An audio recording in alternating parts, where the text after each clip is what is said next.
샬롬. 오늘도 하나님의 말씀으로 시작하는 여러분들에게 하나님의 은혜와 평강이 충만하게 넘치시기를 간절히 축복합니다. 여러분, 요즘 행복하거나 기쁜 일이 있습니까? 그 사람이 누구인지를 알아보려고 질문하는 것 중에 하나가 당신은 무엇 때문에 기뻐하는가라는 것입니다. 무엇 때문에 진심으로 기뻐하는가를 보면 그 사람의 삶의 어떤 그 중심의 추가 어디로 기울어져 있는지 잘 알 수 있기 때문이죠. 바울은 지금 굉장히 힘든 시간을 보내고 있습니다. 7절 말씀을 보면 모든 궁핍과 환난 가운데 자신이 있다라고 이렇게 얘기를 하고 있죠. 여기서 궁핍은 헬라어 원어로 보면 꽉 누르다라는 의미를 가지고 있습니다. 허리띠를 졸라매서 꽉 눌릴 정도로 힘든 상황 가운데 놓여 있다는 것이죠. 또한 환난은 헬라어로 어떤 의미냐면 내적, 외적으로 당하는 모든 고난을 의미합니다. 바울은 이런 고통을 종합 세트로 모든 것을 경험하고 있는 것이죠. 그런데 8절 말씀해 보니까 너희는 믿음으로 말미암아 너희에게 위로를 받았노라고 얘기하고 우리가 이제는 살리라라고 얘기합니다. 바울은 지금 모든 고통과 환난을 당하고 있는데도 그의 마음이 데살로니가 교회 성도들과 교회에 있었다는 것이죠.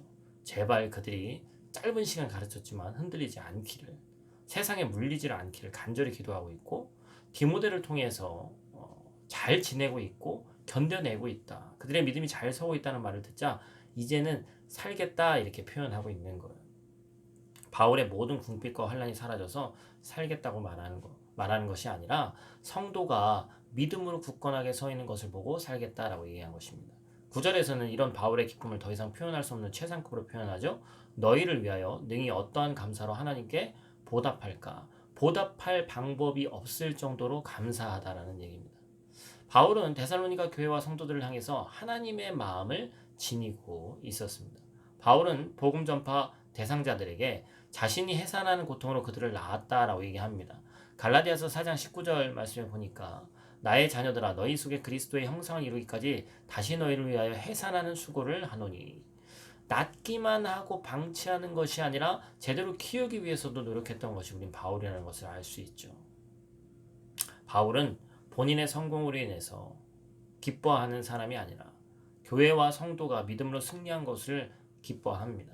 코로나 이후에 많은 부분이 힘들고 어려운 것이 사실이지만 우리는 또 다른 고통을 느껴야 합니다. 어떤 것입니까? 바로 영적으로 하나님의 교회가 문을 닫고 힘들어하고 다음 세대라고 불리는 우리 자녀들의 세대에 교육의 결손 현상이 벌어지고 예배가 온라인 시청으로 둔갑해버리는 이런 상황 가운데서 우리는 진정한 영적인 고통을 느껴야 된다는 것이죠.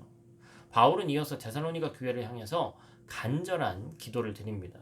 10절 말씀이죠. 주야로 심히 간구함은 너희 얼굴을 보고 너희 믿음이 부족한 것을 보충하게 하려 함이라. 바울은 주야로라고 표현했는데 주야라는 얘기는 시도 때도 없이라는 그런 얘기죠. 기도의 강도는 심히라고 얘기합니다. 심히로 쓰인 이 헬라어 원어는 세 개의 단어가 합성된 부사예요. 못못을 뛰어넘어와 못못 밖으로 그리고 보통이 아니게라는 부사의 합성입니다. 보통을 훨씬 초월해서 엄청나게 기도한다라는 의미를 가지고 있는 것이죠. 더 이상 강조할 수 없을 만큼 강조한다라는 것입니다. 하나님의 능력과 신실하심에 기대어 교회와 성도를 위한 이런 기도를 바울이 드렸다라고 하는 겁니다. 바울은 간절히 바라고 원하고 기도하는 것이 있었죠. 자신을 위한 기도가 아니라 교회와 성도를 위한 기도였습니다. 포스트 코로나, 위드 코로나 우리가 그런 시대를 살면서 서로를 만나서 서로를 세워줄 수 있는 그러한 시간을 하나님 분명히 우리에게 하루빨리 허락해 주시옵소서. 그런 기도를 드리시기를 원해요. 우리가 살아가는 삶의 현장에서 거룩하고 흠이 없이 지내는 우리가 되기를 원합니다. 이런 기도가 오늘날 특히나 오늘 우리의 기도가 되기를 간절히 축복합니다. 기도하겠습니다. 하나님 감사를 드립니다. 우리가 더욱더 간절히 바라고 원합니다. 그리고 기도합니다. 하나님 이 땅에 하나님 나라 이루어질 수 있도록 도와주시고 많은 사람들을 바라볼 때마다 우리가 진짜로 아파해야 되고 고통을 느껴야 될 것이 무엇인지 또한 진정으로 기쁨을 느껴야 될 것이 무엇인지를 깨달아 할 수 있도록 하나님 도와주시옵소서. 바울의 마음을 우리가 같이 품기를 원합니다. 하나님 위드 코로나 시대에 서로를 만나서 서로를 세워줄 수 있는 길이 하루빨리 열리게 하나님 도와주시옵소서. 주시옵소서. 또한 우리가 살고 있는 이 삶의 현장에서 거룩하게 구별되고 세상과 다른 모습을 견지하며 나갈 수 있도록 하나님 도와주시옵소서. 그러한 마음으로 우리가 기도하며 나아갈 때 하늘문을 활짝 열어주시고 우리를 붙들어 주시옵소서. 오늘 하루도 하나님 품 안에서 안전하며 또한 눈동자같이 모든 것을 지켜줄 줄 믿사오며 예수님 귀하신 이름으로 기도드립니다. 아멘.